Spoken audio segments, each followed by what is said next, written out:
दत्त जयंतीचे गुरुचरित्राचे पारायण करताय, त्याची सांगता, उद्यापन कधी करायचे, कसे करायचे, पुढे येणाऱ्या या 4 गोष्टी अत्यंत महत्त्वाच्या आहेत. काही लोकांचे गुरुचरित्राचे पारायण हे दत्त जयंतीच्या आधी 1 दिवस पूर्ण होईल, तर काही लोकांचे दत्त जयंती दिवशी पूर्ण होईल. या सर्व लोकांनी हा पारायणाचे उद्यापन हे दत्त जयंतीच्या दुसऱ्या दिवशीच म्हणजे 5 डिसेंबरला करायचे आहे. त्या दिवशी सर्वात पहिला गणेशाची व दत्तात्रेयाची आरती करून घ्यावी. नैवेद्य दाखवावा.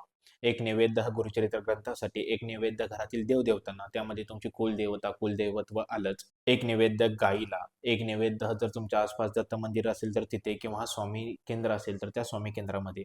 एक नैवेद्य श्वानाला म्हणजेच कुत्र्याला. नैवेद्य काय असावा? नैवेद्य हा सात्विक असावा, त्यामध्ये कांदा लसूण नसावा. नैवेद्यामध्ये घेवड्याची भाजी असेल तर अतिउत्तमच, पण जर घेवड्याची भाजी नसेल तर दुसरी कोणतीही भाजी चालेल. गोड तुमच्या इच्छेने काहीही करा, खीर असू दे, शिरा असू दे, काहीही. आता सर्वात महत्त्वाचं म्हणजे 14 वर्षाखाली एखाद्या ब्राह्मण मुलाला किंवा कोणत्याही मुलाला घरी जेवणासाठी बोलवा. जो नैवेद्य तुम्ही बनवलेला आहात ना, तोच नैवेद्य त्याला भोजन म्हणून वाढा. तो लहान मुलगा साक्षात दत्त आहे असं समजून त्याची पूजा करा. त्याला तुमच्या इच्छेने काही दक्षिणा द्या व नारळ टोपी द्या. आता काही लोकांना जोडप्यांना वाढतात, तर तुम्ही देखील एखाद्या जोडप्याला वाढू शकता. आता यानंतर ना तुम्ही जे काही गुरुचरित्राच्या पारायणासाठी मांडणी केला होतात ना, ती मांडणी काढू शकता.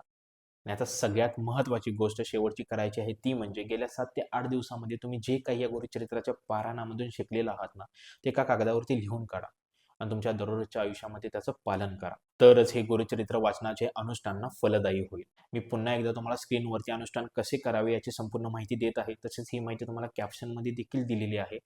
तुम्ही एकतर ही रील सेव्ह करा किंवा याचा स्क्रीनशॉट मारून ठेवा. श्री स्वामी समर्थ. जय शंकर.